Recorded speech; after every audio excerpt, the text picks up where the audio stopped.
And we're live. Welcome, people. How are you doing? It's the 14th of January, 2022. Just in case we're, 100 years in the future and someone's found this file somewhere. It's the Sports Therapy Association podcast, and we've been out for the last 103 Tuesdays now, pretty much every Tuesday at 8 o'clock in the evening. So if you're watching this on YouTube, the recording, or if you're listening to the podcast on any popular podcast app, do join us live if you can, if it's in your time zone, because it gives you a chance to speak to the guests directly, to network. And when you do come into the live lounge, any questions you ask, I can bring up onto screen, and you get to flash your nice Facebook or YouTube logo. And pretty much there's a strong chance, especially in the UK, you will meet other people from the industry who maybe are in your region. And it's a great way to network, basically. So there you go. That's who we are. My name's Matt Phillips, in case you're not aware who the voice is or what the face is. And I'm the host of the Sports Therapy Association podcast and creator of RunChatLive.com. First through the gates now, people are filling up. You can't see this on the podcast, but it's very dramatic seeing people coming in. So Nikki Mansfield is here. Evening all, says Nikki. Hi, Nikki. Thanks for joining us. Becky Carroll has come in to join us live again. The Faithfuls. Becky, how are you doing, Becky? Second through the gate tonight. And other people are coming in. So if you do want to join us live, like I say, all you got to do is go along to the YouTube channel for Sports Therapy Association. Why are we just on YouTube? Because basically Facebook hasn't got a shelf life. It's a con. I'm sorry, I'm saying it out loud now. Do put something on Facebook. Maybe we'll talk about this next week in the social media marketing and stuff. Put something on Facebook, it just disappears. No one else is going to see it apart from people who follow you in your group or something. So YouTube comes up in Google searches. Okay, so that's why it's only on YouTube. Now I'm going to get emails saying, Matt, please go on Facebook. No, sorry, it's going to be on YouTube. It's much easier. Just change your life and change your marketing as well, because if you are using Facebook thinking you're going to attract new customers, it's not really going to happen much. Catherine's in here as well. Matt's in here as well. Fantastic people coming in. So we are still, we're in the second episode now for Focus on Business. The responses for last week was great. It was a great opening with Tim Allardyce, who talked about in his experience, and he has got a vast amount of experience with the various ventures he's involved in, including Rehab My Patient and Sports Injury Fix. He talked about what the 5 most common mistakes are when trying to run a successful clinic. And there was loads of questions, and I'm really pleased to say that people have reached out to Tim as he offered his support. And it was really cool. There's some things came up which made me think, and I'm sure a lot of people who joined us think. And we're going to continue, because I've got 2 more fantastically experienced people from the world of therapy across many different disciplines who have spoken and helped many therapists over the years. In one of the cases, many years, and the other cases just many years. And I'm really keen to bring them up for you. But before we do that, just a little heads up that to make it easier for you, or if you are sharing our show, we've now added some tags to the. If you go to thesta.co.uk, let's just bring this up so you can see it. I just thought making it easier for people to access the podcast. If you go to the STA.co.uk, which is the STA website, and click on the podcast link, then you will see now there's some beautiful listen on Spotify, listen on Apple Podcasts, listen on Google Podcasts, and listen on Pocket Casts. Okay, so now if you recommend it to someone else, or you just want the go-to easy place to click and listen to it on your device, then that's a pretty good base for you to look at. So all you need to do that is go to the sta.co.uk and click on the podcast link, and they're all there for you. So I hope that helps you. Let's get rid of that now. Right, so I think that's enough of the introduction. Just a shout out to the WIST, or Women in Sports Therapy podcast. I meant to mention this. I meant to mention that for the last couple of weeks, but I haven't had any images. So if you go to YouTube, if you like watching videos, which you can do, it always stays on YouTube, then head along to the Sports Therapy Association channel, and you will see that all the episodes are there in video glory. And also you've got uploaded episodes for Women in Sports Therapy podcast with Dr. Fiona Higgs and Deb Sterlo-Rowley. There's already episodes up there for 1 and 2. I think a 3 is on the way. It's been slowed down because of COVID, I believe. But there's episode 1 on periods, excessive blood loss, deficiencies and anemia, signs and symptoms. Anyone who's involved in the STA will know these 2 speakers already. Really knowledgeable, really nice producers of information, and excellent information for both male and female therapists. to do with anything to do with women in sports therapy. Episode 2 is there as well, talking about endometriosis, which obviously is something which Deb Sterlovoli knows a lot about, having lived with it for most of her life. So there's a really interesting discussion about that and how that knowledge can help you working with your clients. So do check them out. Obviously, they're available on all podcast apps as well. But if you like to watch the video, I do. So I'm kind of biased. That's why I do this live and on video. But if you do want to watch the video, then just head along to the YouTube channel for the Sports Therapy Association. Right, okay, I'm going to get rid of that. That's enough. I've left them long enough now down in the lobby. It's a bit touch and go earlier on because they use Macs, you can see that life has been successful for them. But I'm going to bring them up now, and we're going to continue with episode 2 of Focus on Business, which we have entitled How to Optimize Client Experience. Jemma Oliver and Andy Hosgood. How are you doing? Hello. Hello, Matt. I'm glad we all got here on time. There's a little bit of fumbling around, wasn't there? A little bit of technical problems. A little bit. We're always here. I just need to let you know that it's the 14th of June, not January. You've lost 6 months of your life, Matt, I think. Oh, I better change that. Yeah, 14th of June. It's 14th of June, just in case anyone's very confused right now. I'm glad you're on the ball. I'm glad one of us is. Only sometimes. Oh, geez, it's been a long day for me. And yeah, well, I'm not going to give excuses. Yeah, thanks for picking me up on that. That's perfect. So here we go. Thanks for joining us. Really appreciate for you giving up your time. So we're going to talk about tonight how to optimize client experience. And I think quite a nice way for people who don't know you to learn a little bit about you is what have you done with your careers that has made me ask you about client experience, i.e. tell me a little bit about how you've met other clients, how you've had an inside look into people's businesses and things, and why you think I want you to talk about customer experience. In any order, whoever you like first. I'll go first. Go on, Jim. I think I think my career is quite diverse. I think I have had a strong background in sports medicine. So from an athlete setting point of view, what I now do in private practice is try and bring a lot of those aspects that I learnt in sport into private practice. I think the other thing is I have worked in the NHS, I've worked in private practice, I've worked in the military, I've done some sports stuff. And so, all of those areas look or sound very different, but actually the basics are the same. And I think some of the things that make me successful and as well as working with wonderful people is that the communication that I've developed over the years is key to my practice. And I find that is what makes me sort of good at my job, what helps me to communicate with the team and with clients and patients. And I think having that broad aspect allows me to be able to feed it into different environments. And now, which is nice to work in a successful practice. So, I think that's me to start with. Yeah, I think, as always, I love the people I choose always seem to be so modest. You've managed to do all that without kind of mentioning the fact that you set up probably the most informative and helpful support group during a world pandemic on Facebook that has ever existed, and probably caused about 100 other similar little impersonated kind of little pop groups to appear as well. So tell me about that, because I know for a start you didn't think it was going to turn out to what it was going to be. No, and I am very proud of it, and I don't do it on my own. And the lovely thing about that group now, we are 2 years and a bit on, is that it runs itself, and I think that speaks volumes for the quality of the people and the diverse professions that we have on there. And it's turned into what was oh my God, what do we do? No one has any information about COVID, 100 people to now a 5,000 network of cross-discipline professionals, which is what I'm proud of. There's lots of different pockets of groups and, like you say, branches of different things. What I like about the Facebook group is that it's diverse and you get different opinions, and people pop up every day with questions about, what do I do?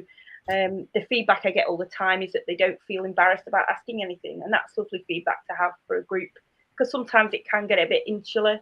But we wanted to create a group where people could ask questions about anything and anything. And wouldn't feel like they were feeling silly or stupid. And so, with topics about business or clinical topics or COVID topics, and it's evolved now into everything, and video conferences, triaging. So I am proud of it. Thank you. Yes, so that is nice to be able to set up. but it runs itself, and that's lovely. You know, the people that are joining in and creating that content are the members, which is, I guess, the way it's supposed to be. So brilliant. So yeah, I do recommend it. I'm really hoping that, especially, I imagine most people in the room know about it, because you lot are all kind of health geeks, and you've always got your eyes out there looking for anything which is going to help you, which is amazing. I'm not talking you down at all. But I'm hoping that on the couple of thousand people who download it, you're not aware of that. So check out the Physio and Therapist Support Group on Facebook, and it is beautiful. It just celebrates the diverseness of having different disciplines sharing problems. Some of the stuff might not apply to you as much, some of it will apply really to you, but it's just interesting. And if you're a sports therapist or a massage therapist who worries about being on the outside of healthcare provision, then that's the place to be, because it'll show you how to be part of a multidisciplinary field, and it'll give you the confidence to maybe even turn into real life networking, where you go and see people face to face, you know. So it's a really healthy place to be. We'll make sure that link goes into the show notes. Talking of diversity and helping clinics and seeing different clinics, Andy, that's definitely your history as well, isn't it? Certainly is, Matt. Yeah, but first, before I do that, I think I just want to add, because of Gemma's modesty, we're talking about customer experience, and one of the things that, you know, I think Jemma brings to the party, which I think is something that can be replicated by anybody, is that ability, because of her experiences in so many different in sports medicine, the NHS, it's the ability to connect with different people from different backgrounds. So, you know, I always talk around this ability to be the chameleon therapist, so that, you know, you can't just be yourself all the time. Sometimes you've got to be able to adapt to people. And I think what the background Gem's done is she can change who she is and adapt to each and every one. And I think that's something as therapists, that's one of the key skills as humans that we can do very, very simply, can't we? We don't, you know, recognizing what's going on, but how you can, you know, how they behave and how you can adapt your own behavior. And I think that's that's Gemma's superpower. If you watch her in clinic, the fact that she can jump from one to another. And I think that's definitely something I would suggest, if people aren't already analysing that about their own behaviours and how they are with clinics. And that's something that definitely you could take from the way she behaves. Thanks, boss. We should mention, in case people haven't sussed it out, yeah, you guys, you do work in the same clinic, so, and that's really interesting as well, because we were talking a bit off air. It's what did you say the kind of proportions of different disciplines were in your clinic? So we're 50-50. So we have 50% chartered physios, 50% either sports therapists or sports rehabbers. Yeah, and we've had that balance now since we've had the business, nearly 17 years. It's always been that split on the basis. So we've always had that multidisciplinary skill set. Excellent. Brilliant. So it's good. Yeah. So, I mean, I'm a bit different to Jem. I've spent most of my world in private practice, mainly growing and developing them. That was my background. It was kind of quick bit in football, and then moved into private practice and got a bit giddy and tried to expand incredibly fast. And we were very fortunate that in our early 20s, we actually made our business by buying liquidated and bankrupt physio practices around 2008, which we were very fortunate. So we were able to adapt and grow very, very quickly, which obviously gave us a lot of early learning curves of how to build and grow a business, and a lot of challenges. And we realized that we weren't very good at that bit. We were quite good at what we were doing as a clinical aspect, but as a business owner, there was certainly room for improvement, which was good, because myself and my business partner, we kind of knuckled down and really took a lot of advice, a lot of support, and managed to grow our businesses really well, to the point where in 2012, when my daughter was born, I was actually able to step out of the business and literally do no clinical work, which is a very nice position to be in. And I could kind of then play a different role.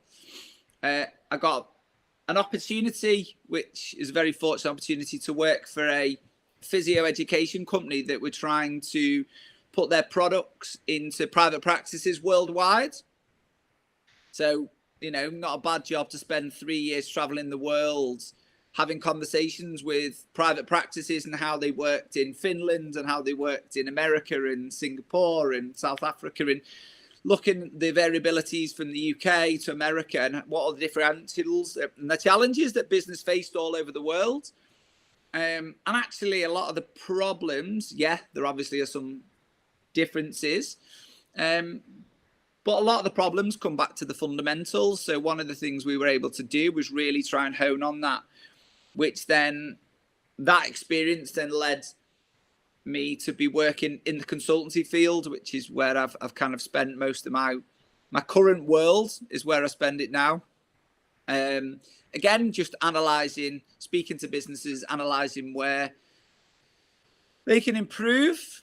And I mean, the simple thing for me, Matt, is that most business owners, in my opinion, are, and especially in our industry, and if we think of healthcare and, you know, in the therapy industry, in business terminologies, we're all quite small businesses, which means that most of us are really hands-on. So we're still doing a lot of the doing element of it. So it's difficult for then step back and analyze your own business.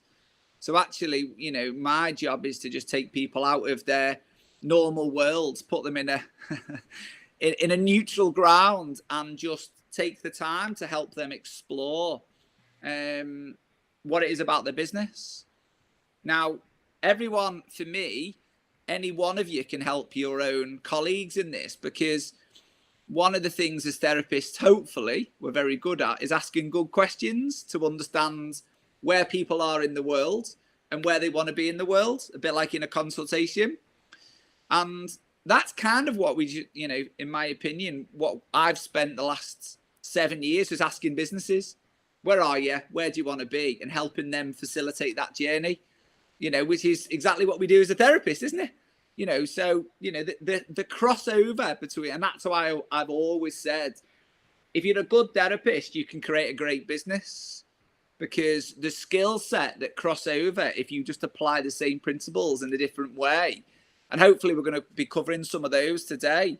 I think, you know, if you apply them skills you've worked so hard, can actually give you a really, really successful career in the therapy world. Fantastic. Yeah, Jemma, you're nodding away there, agreeing emphatically with everything that Andy is saying. Yeah, and I could have got a lot of experience. I've chosen to work in Andy's clinic for a reason, you know, and he was very nice saying some stuff, but he's created an environment for his therapists where people want to work. You know, the retention at Summit, you know, is great. You've got staff members that have been there for 10 years, and it's not always a bad thing that people move on, but, you know, therapists move around and do different things and choose, but, you know, they do create an environment where the staff want to work there and want to be there. You know, I'm working in a slightly different village. I'm building my own practice, but I want to stay involved with Summit because it adds to my development, learning and practice. So creating that environment for your staff will obviously then, therefore, like you said, there's a crossover with what you're doing for your patients as well. So,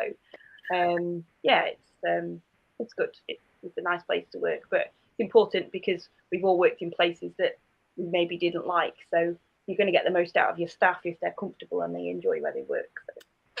I think with that, I'll take that, Jem. Thanks. But I think the big thing for me is that, and I guess if you enjoy where you work and you enjoy what you do, that comes across within you and your client, doesn't it? You know, and I think that's the really important thing. If you're in a place, if you're unhappy in work, or if you've got people in your team unhappy in work, then that is going to come across subconsciously, isn't it? And then, you know, we've all been to services where you can generally, we've walked in a restaurant or a coffee shop and you turn around and go, they definitely don't like their job, do they? You can tell, can't you? They don't want to be there, they don't want to be there. And, you know, and so I think if you want to build an environment where you want people to be in, you first of all got to build an environment where you're happy in, you know, and that's a really key, I think, especially when we're talking around what we're talking about in client experience, that the first thing you've got to do is, if you're going to build trust and rapport with anybody, then people in that clinic, even if it's the administrator or anyone that's in that building with you, has got to be in a good place, I think, because that whole vibe is what people kind of buy into, in my belief. There's so many, I mean, Tim Allardyce last week made a good point that quite a lot of particularly massage therapists and sports massage therapists may be working by themselves. So they've only got themselves to have a look around the clinic and have a look at what they're doing and kind of and ask clients for feedback and stuff. And really for them, they really do need to call on the the services of a professional, even another therapist, just to say, you know what, come in and let me know what you think. Because if you don't, you're only seeing stuff with your own eyes, so you're not spotting anything which you don't like or any mistakes, because you're not really critiquing it, are you? But I think now, because of COVID, and we've said this a few times, there's this, I don't know, maybe it's just the optimist in me, but I think now therapists are realizing that talking to each other is quite cool and you can get a lot out of it, because we have been through tricky times and needed support. So I like to think now therapists have got less of a wall to kind of calling up someone else and going, you know what, I want you to come kind of mystery shop my place. Come in as if you're a customer and let me know what you think, you like, and we can talk about it, and I'll do the same for yours. Because that's a start, isn't it? So for people working by themselves, I think there's so much benefit from a multidisciplinary clinic, but what advice would you give to someone who is, for example, renting a room in a gym or health centre or something, and they haven't got that kind of feedback from other members of the team? For me, I think it comes being honest with yourself. It's one of those where I think if we all were honest, there's all that thing, even in the room, that you could do differently, you just procrastinate against. Yeah. Do you know what I mean? It's like the first thing we ever say with a business is, right, before we start anything, what things do you definitely know if money and time was an object you'd change? And they always come up with 5 for straight away. Yeah. And we all do that. There's always 5 things that you think, and if it's even changing the flooring or repainting it, or putting a plant in a room, even if it's a fake plant to give it a bit of green or something. There is always those one thing that we always talk around we should do, but we sometimes don't find time to do. Well, I don't think it's as relevant. I think the environment for me is spot on with the plant or the flooring. And I've worked on my own in little rooms in London and all sorts. And I used to buy fresh flowers. And for myself, it was for no one else but myself. Photos on the wall, do things, and therapy and physio is changing. It doesn't have to be clinic, suit, shirt, tie, in a room, in and out anymore. If that's how you want to practice, then fine. But therapy is changing. Put the radio on, put music on, and just sort of step outside the box. That would be my advice if you're on your own. Are you comfortable in your environment? Are you doing something that you think you should do in a box with nice clean clothes and a suit on? Or do you want to be in shorts and a t-shirt? Do you want to have pictures on the wall? Do you want to have your door open and have the music on? And if you're on your own and you're not happy in your space, you're not going to feel, like Andy said at the start, it's not going to come across to your patients. As well as, like you said, Matt, just knocking on doors, going online, going, I'm on my own. What do I do? What do you do? Or just looking around on forums and taking ideas off other people. And it is changing. I think it is a good thing. I think one thing to come out of the past couple of years that it has pushed us into collaborating a bit more. Collaboration, and that's really great for the end result, which is the client, isn't it? Because collaboration on a larger scale is really, we know is going to have the greatest benefit for a client, where we do share clients around and ask advice, and rather than keeping them all for ourselves. Well, I talk about collaboration now. You talk about if you build a good rapport with one of your clients, and we've all had one of those that will not be afraid to be honest with you. Just say, look, if there was one thing you'd change in this room, what would it be? Now, if you ask that to 5 or 10 people and they all come back with a consistent theme, then there's probably that one thing you'd bother do. And again, it comes back to life doesn't have to be complicated. We can sometimes it's about being brave and asking the question to the client, but being comfortable with what they might tell you. Because, sometimes we don't say something because they're going to say one of the obvious things that you need to do, but you don't want to do it. So you don't ask the question because they come back with that. Where actually, if you ask that to 10 people and then you change that thing, that customer's going to come back and go, oh my God, you've listened to me. That's brilliant. There again, does that strengthen and heighten the rapport that you've got with that person? Very cool. Okay, so we're already coming up with some tips on how to kind of engage with the client and ask for feedback and be honest. Let's go way back. Where does customer experience start for you? Where do you think some people miss it and could be making some changes? So, and again, this is what we talked about. So I actually wrote an ebook and for people that listen to this, then I'm very happy to, so if they want to email andy@elevateyourclinic.com, then I'm happy to send them out. So for me, one of the things, if we're talking about customer experience, the first thing we have to consider is what is it we're about, okay? Because that should then start our marketing, because our marketing should be telling them the story of what to expect when they arrive in the clinic, and when you see generalized marketing, which is my bugbear of everything, so it'd be interesting what the social media says. If it's a generalized marketing that's focused on any clinic, and it could be any clinic in the world, it doesn't individualize yours. So then for me, a customer, when they arrive in your clinic, there can be a mismatch in expectation, if that makes sense. So I think for me, it all starts with you identifying what your product is. And I know I'm going to use a bit of salesy stuff, so jump in the chat and fire off if you want. But the one of the things for me is, what I mean by your product is, even in the sports therapy world, there's a variations of how people might do treatments. Is that fair to say? Some people still might be rehab based. Some people might be more, I can't remember what the Hawk grips based. They might be doing more cupping based, massage, acupuncture. So that could be your identity and your product of how you decide how you feel the right way to treat and help patients on their journey. So that should be your brand, your product that you're helping to market. And so for me, that's the first stage that you need to be thinking about, is really taking about is, who am I? What is my style? We've got a very rehabilitation-based clinic, and you recognize that when you walk in and it looks like a mini CrossFit gym with weights and Pilates reformers and stuff, you kind of walk in and go, they're going to make me do some exercise here. And actually, they're going to make me lift weights at some point. So, our marketing has to be able to relate to our customers. We're not going to, a customer coming into our clinic and saying, oh, I don't like doing exercise, I don't like doing rehab. We're in the wrong place, pal, because that's our beliefs. That's how we do things here. So we're and one of the things I would say to people is that it's about really recognizing, understanding what you do, and then how do you then market that out into the world, would be my starting point.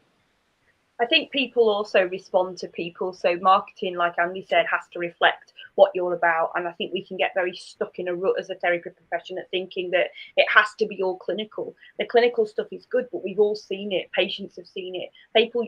Patients and clients use Google, more than they ever have done to come up, and not always in a bad way, to educate themselves. But from a marketing point of view, they want to know about you. They want to know about what you do, and they'll all be different things. And I think sometimes we're a bit afraid to share personal stuff on there about things that we do, either related to sport or this interest that you have, or the clinic concepts that you have, or what you do, whether you write books or whether, and everything. But, and patients relate to that. Patients want to come to people that are real. That sounds a bit cliche, but they don't need to know always how to treat low back pain. They don't always need to know, and it is, of course, to have clinical content in there.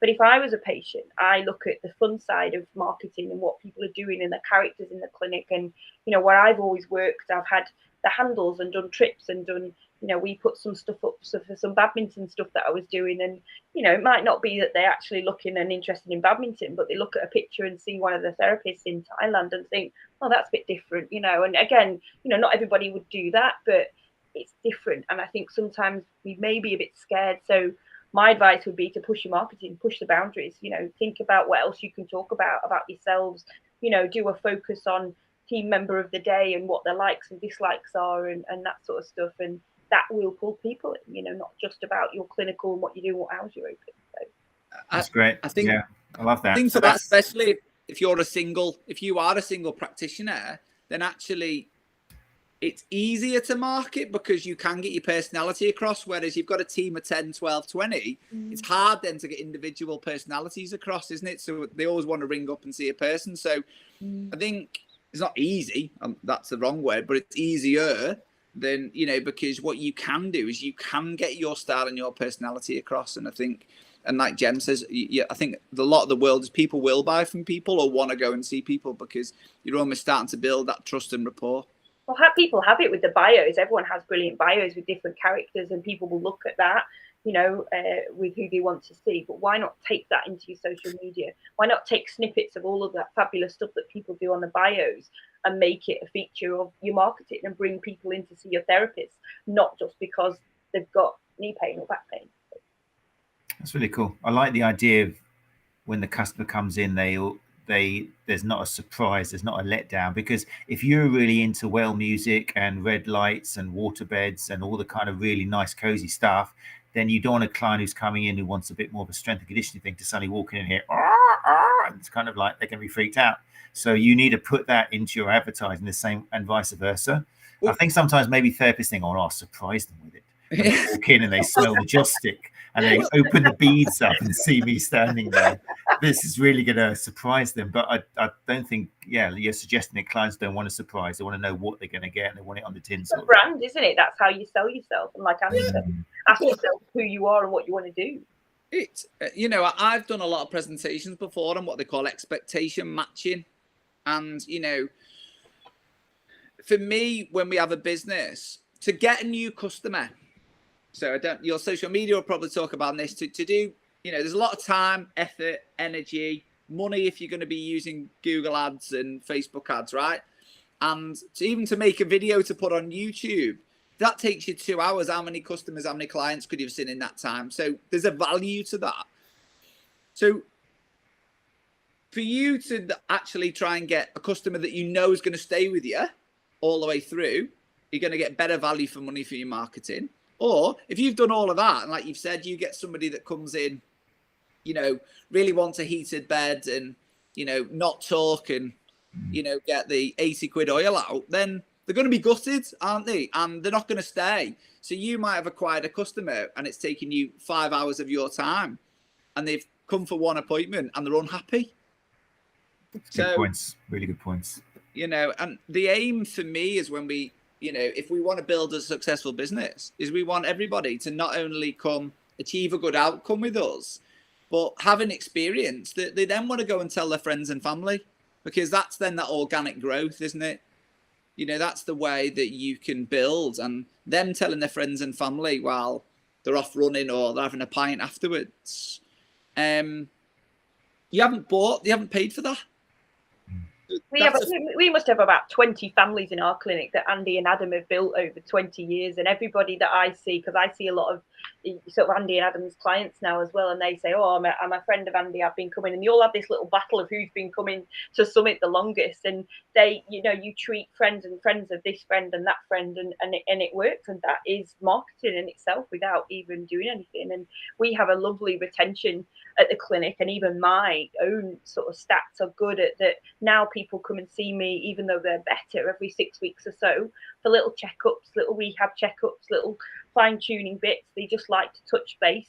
I think they just like coming in, and it's nice, and that's hard and that takes time to build, but it comes from a lot of the things that Andy said, is the environment that you work in, and you create that environment, and then people tell people, and if they're happy with 1 or 2 sessions, they come back and they keep moving and they tell people, and that creates an environment, doesn't it? So. Just one thing on Matt. Sorry, we're taking over your podcast here, me and Jemma, aren't we? But that's the idea. You're the guest. you didn't realise it. No, but you don't even get a chance to ask a question. But the thing for that is, so if you are thinking about really, if you're listening to this now and you're thinking, actually, I probably do need to start setting my expectation. My suggestion would be, especially if you're using a CRM system or some kind of automated diary management system, is if it can send out an email, what we call a pre-arrival email. So kind of 48 hours, but and everyone got good at this, didn't they? COVID, because they were sending out, these forms to say, have you got these symptoms? If you haven't, don't bother coming, and tick all these boxes and fill this form in before you come. If that email just included a little bit about what to expect when they arrive, what to wear, the simple things like, I still go and visit clinics that have patients turning up for lower limb injuries and they don't bring shorts. And you think, I'll have to roll up. So having those, or, telling females that if they're going to be treated for a shoulder, wear appropriate clothing, especially if you're a male practitioner, or even a female practitioner, I guess it doesn't really matter. But if that's sent out to people, then there's no hidden surprises. They're not going to get there and go, oh my God, even to the extent where we tell people, you're going to have to read something. If you need glasses, bring your glasses. Okay. It's the whole, what to expect from what you'll get when you arrive at the clinic. So everything there. So again, we're just starting to build in what to expect. And especially if you're growing a team, it also sets your standard. So, from a business perspective, if you're telling the client, the customer, what to expect, then what we then do as a business is standardize the process. So now all of your team have to work in a similar way. So it doesn't matter if, like Jemma was saying, if she can see somebody that saw me 10 years ago, there's going to be similarities in the approach on the basis that we do things in a certain way, so that it doesn't matter who they see, they're happy because they can see either one because the approach is very, very similar.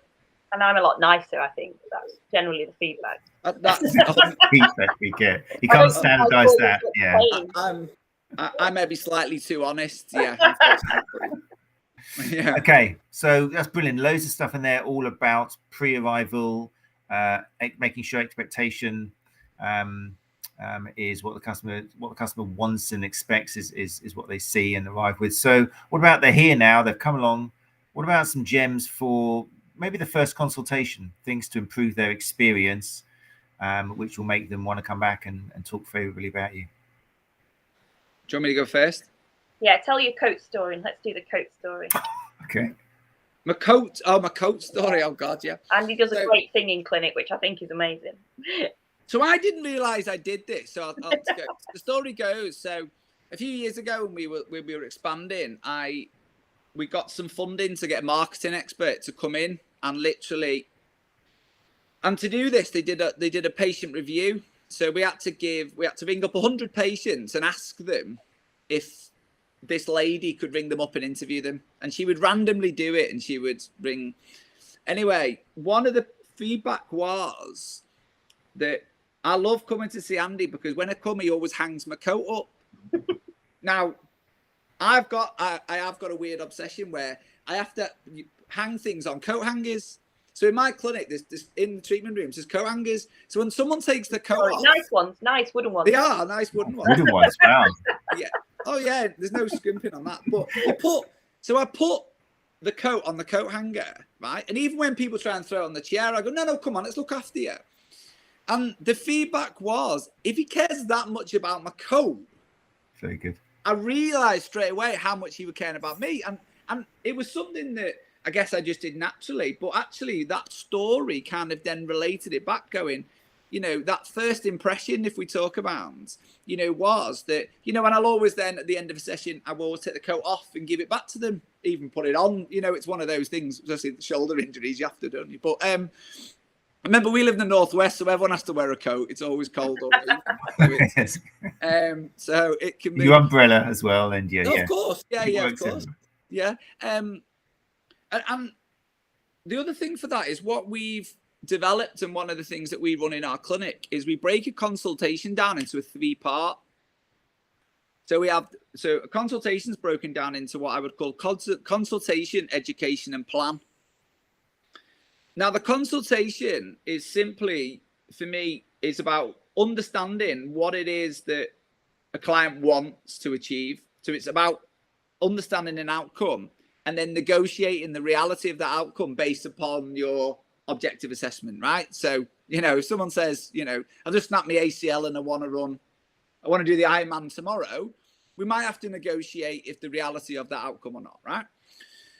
So it's about asking those really good questions, which is probably a session I'm sure you guys have done, about asking good questions about what it is the outcome. Now, like Jem was saying, I'm quite pushy with that, to go, what do you want your will to look like? And if someone asks me, well, I want to run 10K, how fast? So I'm quite inquisitive, I'm quite a curious soul. And then once we've got to that point and we understand what they're really looking to achieve, we then our role, I believe, is to coach, facilitate, and mentor, basically, a person on a journey. Okay. So what I then have to do is educate them on what that looks like. So why have they got it? And we've got big whiteboards, which if anyone's ever been in my clinic, there's always pen written all over. And we've got the, you know, all the skeletal models that we can draw all on. And we spend our time just educating them on what's going on, why they've got the problem, how long it's going to take to get better. And then we actually tell them what the plan is going to be. So that's session one. We just kind of go, look, this is what your journey is going to be like over this time. This is how long roughly it's going to take. And we've even got on the walls what the research says of average time frames for different common injuries, so that it's there. Excellent. We've even put the references on in case we ever get challenged, because you know what some people are like, you know. Whoa, I believe this. Yeah, you might get Meakin's brother walking or something. Yeah, could happen. He's more than welcome. We've got enough weights for him. He can come in and stay. But it's, so again, that's, and what we then do is, so again, it's about all that expectation, isn't it? We're being dead honest with them, explaining to them, you know, I would call it that empowerment model, where we are really helping them understand themselves. So that now, if that helps with fear, if that helps with pain avoid, anything that we can be doing, but also it's that honest expectation. I still feel, I don't know what your experience is between the two of you, so I'll shut up and open it up, but that's still a part that I don't see in a lot of practices I go in done that well. They do an assessment, they tell someone what's wrong with them, and they say, right, I'll see you next week. But they don't, you know, they might do the education really well. Where especially the businesses I sometimes work with, they don't plan, they don't tell the patient well enough exactly what it's going to look like, and give them set the expectation for them. And what we then do is, every time they come back, we have the same philosophy. So come back and, you know, so what's improved, what's changed, what's done, right? So, you know, we talked around this is where you are from an education perspective, right? This is where you are in the plan relative. So now we're here. We're actually ahead of plan, so we can leave it a bit longer. So we're constantly referring back to the same, and we that repetitive model. And what we found is, if we continue with that same framework every session, and I've implemented this in loads of different businesses, this simple framework, and that alone is putting their referral scores massively through the roof, because people are walking out going, oh, wow, that's amazing. Now, I'm not saying people don't do it, but like we opened with, when we're busy, sometimes it's the basic things we kind of we forget to do, or, you know, we're tired and it's the 10th patient of the day. You think, oh, God, here we go again. Let's just do this basic assessment. So again, I think if you can find some good frameworks that you can follow very easy, for me, that's been a really successful thing that I think that has definitely helped lots of businesses. I think we all do that. You know, you might be listening to the breakdown that Andy's given and think, well, yeah, I kind of do that. But I think we medicalize it. And I think the difference I've found, especially since working with Andy over the past year, is that it doesn't have to be all medically based. You need to make it relevant to the patient. Yes, get that medical information across, give them a clinical impression. And, you know, there's other things that I'll suggest in a minute, which I think is useful that I don't think we do well enough as a profession. But it doesn't have to be like tendon pain. This is what you do. These are your exercises. Right, you need 6 sessions. This is your plan. You know, it's not about that. It's about, like Andy said at the start, what are their expectations? What does their world look like? How has it been affected? And what do they want to go back to? And that's it. You know, that you focus all of your attention, all of your clinical skills then into what they want and make it specific to them. And I think we all do that. And I think maybe it comes with experience of seeing different people over different times and looking at the way different people practice. But I think sometimes we're a bit scared of just having a conversation and chatting and throwing the rule book out the window and saying, right, well, where do you want to be, and is that realistic? Now, not only are you making it clinically relevant and focusing, you know, the rehab or the manual therapy on what they need to achieve, but you're also building a rapport with the patient. You know, they'll leave then going, actually, they listened to me. I do now have an idea of what's going on, and it's relevant, and I can see where I am. Now, sometimes it might not be what they want to hear, but you need to be honest, and you need to say, actually, we need to expand this expectation a little bit. But the rapport with the person is the thing, I think, for me, which is massive in the room. You can build the rapport, and some people you'll get on really well with naturally. Some people, obviously, you're a bit tougher to talk to for whatever reason, whether they're a bit introvert or they're scared or they've had a bad experience. But you've got to work on that. You all know your stuff clinically. We're all competent. We're working privately or in different areas. It's the rapport and the communication with the patient and getting them on board, which is sometimes the battle. And once you've got that and you've got them, you can relay different bits of information. I would argue that if anyone is looking to do a course, if you've never done a communication report or anything like that, that would be, half the students that we get in our, I think, hate shadowing me or coming anywhere near me because of the fact that, but it's one of those things where that's the big thing I say is, look, the anatomy and physiology, you're going to be dead good at. You've just got to get good at people, because there's no point you having that information in your head. If you can't articulate that to them to understand, then you're never going to get a buy-in. And my argument is the difference between a good therapist and a great is that difference. It's a good one, knows their stuff, can articulate it really well, is really well read, really well referenced. A great one is the ability to get that through to anyone that walks into your clinic. Mm-hmm. And I think it's the people skills that I think is the difference. And that, we spend, Jem, that's part of our CPD training. Part of our CPD training is how to have uncomfortable conversations. And motivational interviewing as well. Ash James talks a lot about this and his, new role at CSP and all of the leadership type stuff. You may think about that and think, well, that's nothing to do with therapy, but it is. It's people. It's knowing how to talk to people and get it across. Yeah, definitely. We mentioned that a few times, and still, I think it's particularly sports massage. It's particularly anybody who's gone through a massage background, and whether they're a massage therapist or sports massage therapist, their training has, and still looking at most kind of syllabi is it lacks that.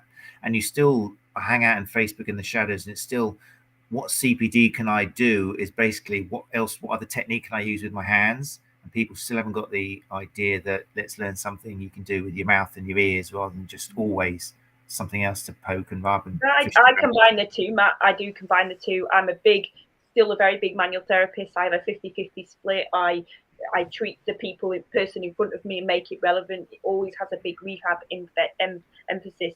But I don't think we can underestimate the advantage of touch and sensation and being able to get this information across when people are in a relaxed state or are, starting to get their pain under control and feeling a little bit better. Then you just constantly sort of, talking at them, get them into a position that's sort of comfortable, and use those skills at the same time. I don't sit there talking at people. I have a conversation and then I talk to them either in the gym, or we're doing some Pilates that I do quite a lot, or I do some sort of release work, or I do or whatever we're doing, the information is flowing that way. That takes time, I guess, and confidence to do. But it doesn't have to be a structured, right, we do this, right, we do this. You can change your practice round to suit the individual. That comes back to you being the chameleon, though, isn't it? And the ability to understand what is needed to develop rapport and trust with this person. Mm-hmm. Or how do I adapt my style of communication to articulate this? We all know different personality styles, don't we? And I think that the fact is, I think when the penny drops, that if you've got to realize you've got to be the one to articulate differently. I always refer to it. It's like, when people go abroad and they're in Spain, and you the typical Brit thing of when someone can't understand you and you just talk a bit slow and a bit louder, but still in English. It's the same. It's like exactly the same with a client, that if whatever you're saying, you're getting that blank glazed look, what you're saying, they're not recognizing. So you've got to recognize that body language and go, okay, I've got to adapt. You can't just come out and go, they were a crap client. They're a bit thick, weren't they? At the end of the day, my suggestion is you've got to look inwards and go, right, how do I change? How do I improve my style so I can articulate things better? I had a patient this morning say to me that he'd been to a different physio, and they struggled because she was told to go away and think about where her pain was, but she couldn't describe it. So she was asking me, it was a family friend actually, asking me how to describe to a different therapist where the pain was. And I just turned around and said, that's not your job. Your job is to articulate what you can. It's the therapist's job to ask the right question. And also, if you can't describe where your pain is, they should therefore know what's going on, because that tells you quite a lot. Well, and another one's come out and said to me, right, it just come out from seeing Jem this morning, right, I've had this back problem 20 years. Why is no one ever explained to me that? And I was like, I don't know. I've not been in the room. I says, you know, oh my God, she's just literally told me something that from listening that I now understand about me that I can do something about. So again, he's bouncing, you know, that's the first time you'd seen him today, and he's bouncing down the street thinking he's buzzing because he's found something about himself he can do something about. You know, and I think, you know, that's how you build a reputation, isn't it? That people like that want to go out and go, oh my God, guess what? You know, in half an hour, you can't go back to basics. I think always go back to basics. But again, I think you've said it. It's the human to human idea, isn't it? And you know, even if people listening to this are still Zooming or whatever, you know, it's still a human to human contact, isn't it? It's still having that ability to have a good conversation, listen, and respond in a way that they understand. Fantastic. Right. Because time is, I mean, we could spend obviously an hour on just the actual consultation, but let's imagine now the client has had a fantastic hour or whatever with you, and they felt listened to, and you managed to combine whatever you're doing with the communication, give them a clear plan, they felt really involved in the process. They've now gone on their way, buzzing down the street like, what's his name, after knowing about his back. Yeah. What do you do? What do you think some therapists fail? Where do you think some therapists fail then on continuing that great customer experience? Well, I think Tim touched on the last time that people didn't book in. Now, for me, if you've set the plan right, people should be walking to the desk knowing they need to book in. Yeah. Because you've already set it. So for me, that plan stage, people shouldn't be walking out the door thinking they're not booking in. People should be walking to the laptop to go, or to your diary to go, okay, so when are we coming back? Because we need to get to this phase, this phase, this phase. So hopefully if that's been done well, and if people walk out, then you know you've got your plan phase wrong, so you need to improve that. So for me, that's, you know, that bit should be done because people should know. And in fact, one of the things that we suggest is that especially if we know someone is going to have to need some regular contact time, is to say, if this time works for you, why don't we pre-book these? So they've got them in, because there's nothing worse, is there, when you've got familiar. We've all been injured and you've all had to go back and you've gone, do you know what, 10 o'clock on a Wednesday suits me. It's a perfect time. And then you go, oh, I can't do 10 next week. Actually, I've got somebody else in. When can you do? I've only got 9 o'clock on a Thursday. Well, I can't do that. And then it changes the experience. So one of the things we all suggest is, look, if this works for you and we know we're going to have to see you over the next, you know, what we can then do is say, if it's going to, let's say it's 6 weeks, but you know by week 3 you're not going to need them, then we can start taking them out the diary and they can become available for other people.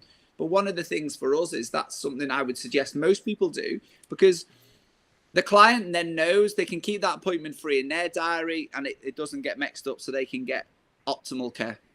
And recall is important as well. And there's software ways of doing this, but clients that you haven't seen, and Andy's just set up some new ways of doing this in our clinic, but you can do it any way you like. If you're a smaller clinic or a one-man band, look back in your list. When I used to work in different, I used to have a list of people and I'd see when I last saw them. And if it was over a month, I'd just drop them an email. And I think, you know, yes, that's time and it's admin time, but that's a retention. And sometimes people have every intention of coming back in, but they're a bit like, oh gosh, yeah, no, you remind me. We've, you know, set up a text message service, which, you know, Andy can see, you know, but people are like, oh yeah, no, I've been meaning to book in for ages and I came 2 years ago and I haven't found someone that good. So yes, and you know, we've had quite a few from just jogging people's memories. Now you can set that up with software that does it all for you if you wish.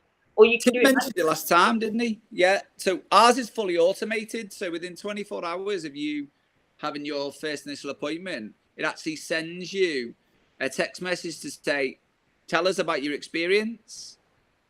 And if you rate us a 9 or a 10, which luckily 96% of people do. I didn't know we got scored. Pardon? Oh, you get scored, Jem. Don't you worry. Yeah, there's a score. That's it. Is a bit got total data. It's this big brother with data. If you get 9 or 10, it automatically sends them the link for Google to say, "Will you just please rate us on Google?" Brilliant. So straight away, what we get, and that's all automated. So there's no admin involved in that, and it just takes them straight to Google. They write the review, 5 stars, brilliant, and that sends us an email to say, just to let you know, you've been given another review. Wonderful. You can do it manually as well, because that is a brilliant way of doing it, obviously. But if you are a one-man band or sports massage therapist, or a starting out sports therapist, you can. I would just keep a client log. Do simple spreadsheets, find out when the last came in, drop them an email, make contact. So. Jen, the other thing we've got in clinic is we've got a flyer. So for people that, and we can hand them a flyer, and it actually gives them step by steps how to leave a Facebook and Google review. Mm-hmm. We hand that to them to say, please do this. Will you leave us a review, please? And we'll hand it to them. Mm-hmm. So, again, it's the simple things like that. But again, I think what Jen was saying, for me, what I would then do, talking about completing the journey, is that even once people have finished, it's, asking them, are they all right for us to continue to contact? So we send a newsletter at least once a month, just telling us what's going on. And they're quite personal. We've had our ops manager went and did Ben Nevis to raise money for Bolton Hospice. So it was talking about her journey, how she got on. There's things that we're doing internally in clinic, all those kind of things. And then we put a bit of our blogs and stuff. So again, for our clients, if they've missed them and haven't seen them on social media, because social media for me is a bit hit or miss. But at least if you're hitting them once a month and there's 3 or 4 decent articles that are relevant to them, and we have gone a bit geekish and a bit techie. So we've got software that will actually, if they've come in for a lower back injury, it'll actually send them lower back articles, or if they've been in for a shoulder. So the software kind of understands what they're in for, and I'll actually email them just shoulder stuff or just lower back stuff or just knee stuff to say, hope you're well, just keep it on top of your lower back. Here's some stuff for you. So, and there is an expense to that. It's actually still cheaper than trying to get new customers to actually bring our own database background, or that then gets shared with their friends and family. So again, we find that, what we call that raving fan culture. So you've got your own customers are wanting to share your content. It's interesting. I was going to ask, I've got the impression that sometimes therapists overestimate how much these automated things could actually cost. But when you compare it to how much it's going to cost you either not doing it, which is the most common outcome because you haven't got time, or spending 2 hours doing it or something, it's not as expensive as one might imagine. Well, for me, and that's the thing, it depends what you value your time at, doesn't it? If you're valuing your time at, if it's £45 for half an hour, so it's £90 an hour. If you're taking 2 hours to do it, it's 180 quid, and you're probably not that good at it. Mm. So if you get a professional, it might cost you 75 quid, and they'll do it in an hour.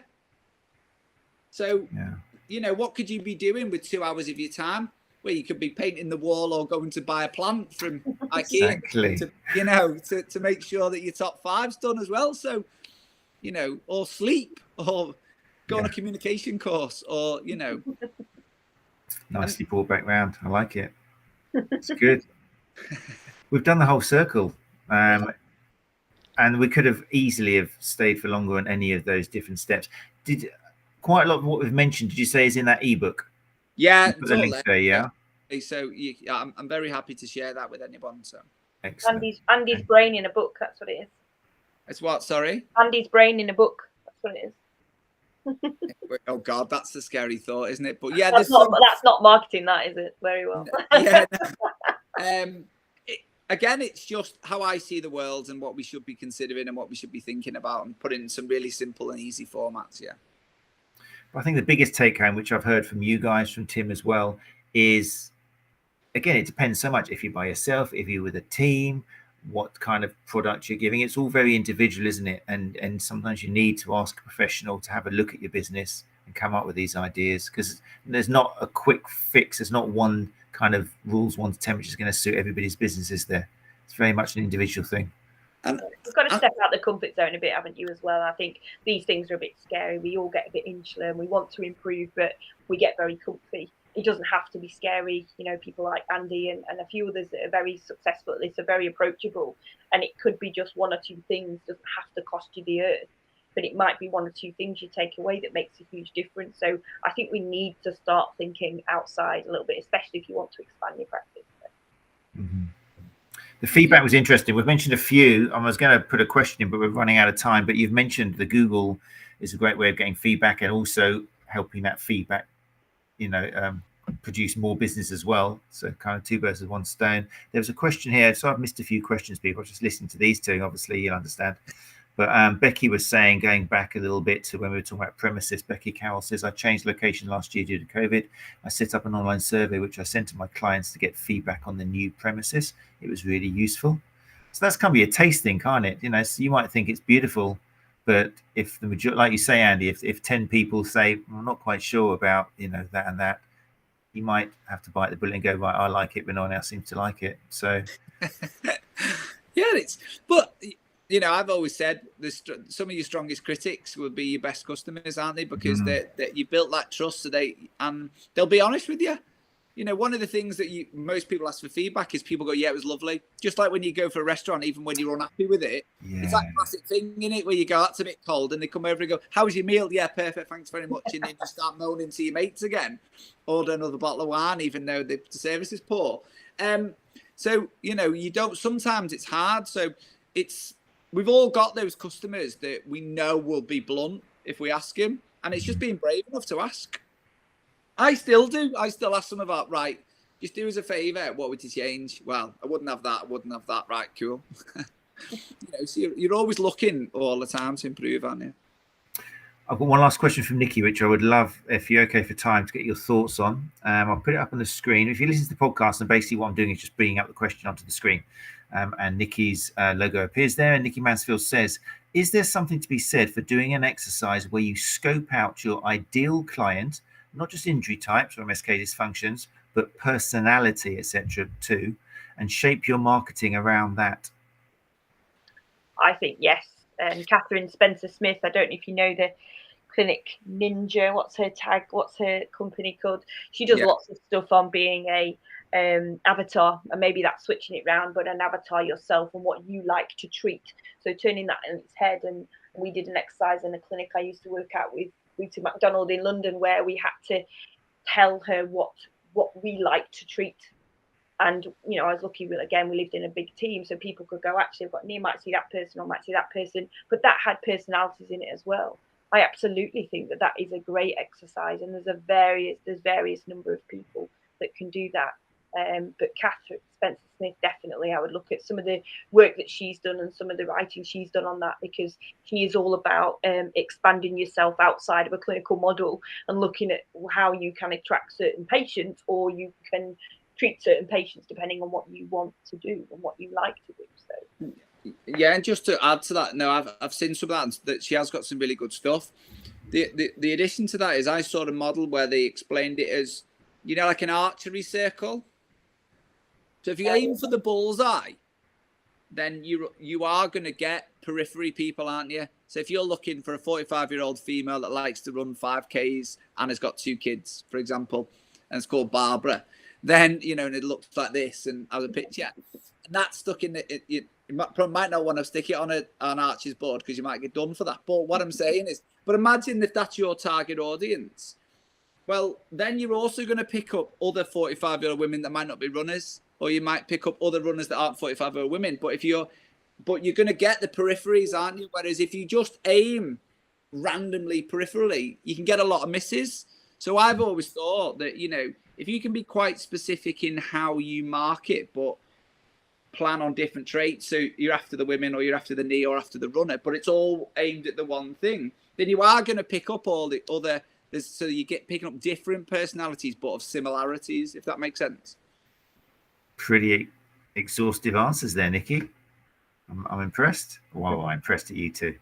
I'm so learned. That's great. Nikki, if you want to do a follow-up question for that, feel free, but hopefully that's answered. What was the name again of the person you mentioned? Catherine Spencer-Smith. It's called Private Practice Ninja. She is Private Practice There you Ninja. go. Sounds like something to have a look at, Nikki, if you're not already aware. Yeah. She's a sports med doc, isn't she? She's a sports medicine consultant, yeah, but she spends a lot of time helping clinicians develop their practice. And I think there's lots. I mean, there's loads of it. If you're looking at things like that, like HubSpot, which is a big CRM system, they have a free learning academy which talks all around inbound marketing as well. So, and that's free.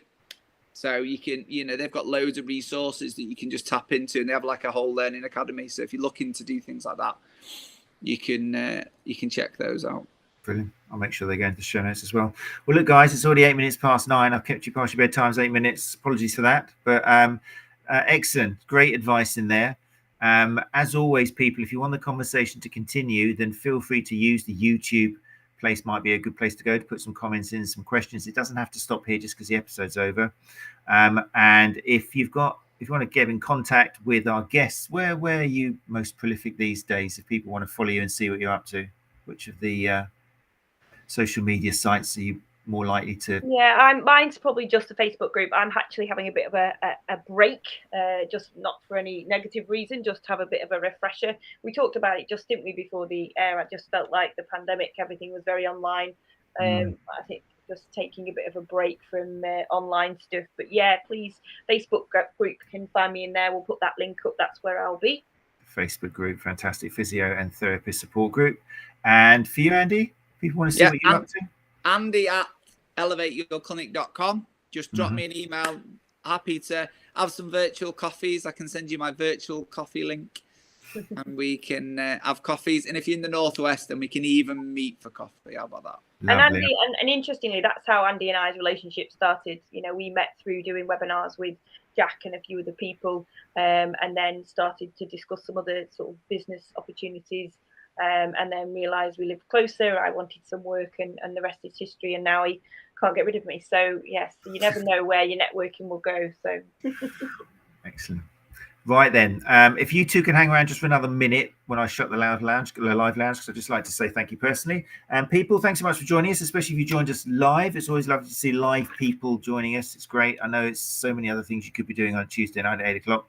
But if you want to take the opportunity to network, to ask questions to guests directly, then it's every Tuesday at 8 o'clock UK time, which is GMT +1 at the moment. And just head to the Sports Therapy Association YouTube channel, and there we go live. I do put adverts out. If you want to follow the STA_UK, then you'll know what's coming up. But again, this month is all about focus on business. So next week we will be talking to a special guest, Gilly Woodhouse, specifically about social media marketing. And it'll be interesting to compare what Gilly comes up with, compare what we've heard in this episode and the last episode as well. So do join us for that if you want to. If not, as always, we'll be on podcast, your favorite podcast app. Remember, you can get direct links to them if you go to the sta.co.uk. But I think as far as that goes for tonight, thanks again to Jemma Oliver and to Andy Hosgood for joining us. Thank you. Thank you. And we'll see some of you hopefully next week. Take care. Thanks, Matt. Thank you.